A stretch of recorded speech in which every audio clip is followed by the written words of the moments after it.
A massive truck can carry groceries, steel, fuel, concrete, or machines heavier than the car driving beside it. It can rumble down the highway like a moving wall, yet when it slows, one of the most important sounds you may hear is not screeching metal. It is air, a sharp hiss, a release of pressure. That feels strange at first. Air seems light, invisible, almost harmless. So why would one of the heaviest vehicles on the road trust air to help it stop? Why not use the same brakes as an ordinary car? The answer is not just about stopping power, it is about what happens when something goes wrong. To understand that, we first have to look at the one thing that changes every rule: weight. Let's get into it right here on Secrets of Simple Things.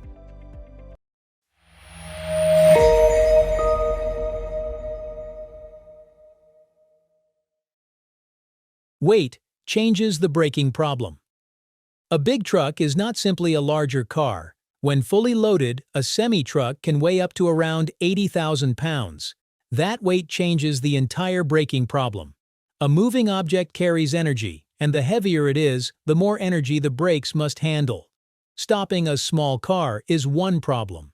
Stopping a loaded truck is another world entirely. It is like the difference between slowing a bicycle with your hand and trying to stop a freight cart rolling downhill.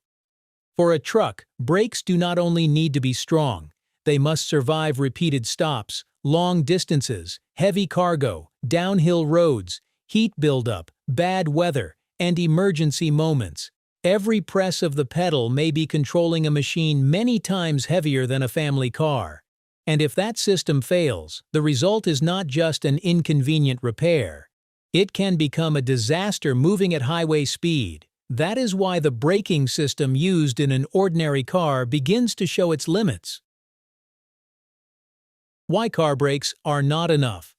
Most ordinary cars use hydraulic brakes. The idea is simple. When the driver presses the brake pedal, brake fluid carries that force through a sealed system to the wheels. The fluid works like a messenger. It takes pressure from your foot and delivers it to the parts that squeeze the brakes. For smaller vehicles, this works very well. Hydraulic brakes are compact, responsive, and strong enough for the weight of a normal car. They can turn a small movement of the foot into enough force to slow the wheels quickly.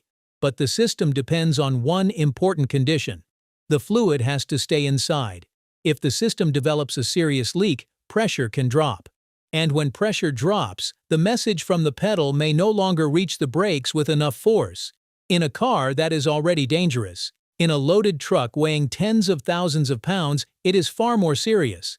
A small leak can become a huge problem because the vehicle has so much mass behind it. So truck brakes had to be built around a different idea. Instead of depending on fluid trapped in a closed system, they use something the truck can constantly make and store: compressed air. The strange choice: using air instead of fluid. At first, compressed air sounds like a strange choice. But when air is squeezed into a tank under pressure, it becomes a source of usable force. In a truck, the engine powers an air compressor. That compressor pulls in air, pressurizes it, and sends it into storage tanks. Think of those tanks like pressure batteries. They do not store electricity. When the driver presses the brake pedal, compressed air is released from the tanks and sent through brake lines toward the wheels. There, it enters brake chambers.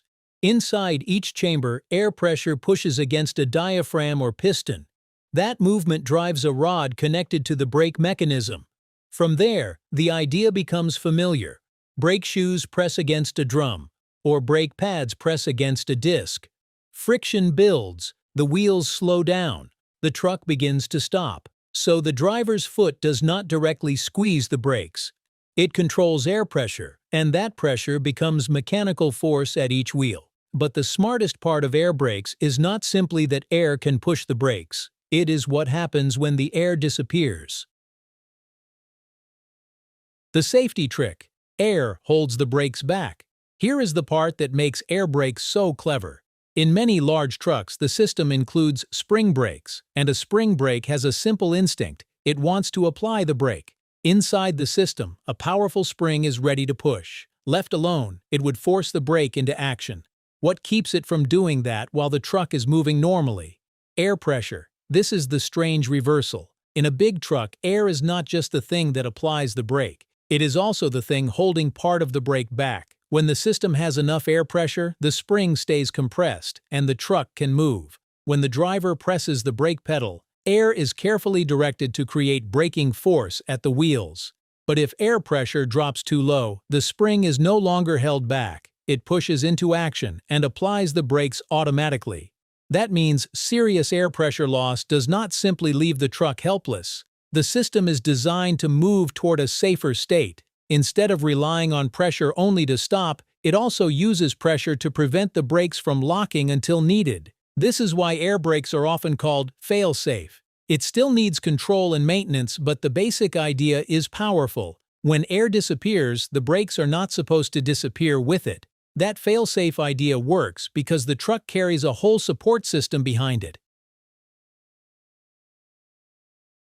The hidden system behind one brake pedal. From the driver's seat, braking looks simple. Press the pedal, and the truck slows down. But behind that small movement is an entire team of parts. First, the air compressor creates compressed air while the engine is running.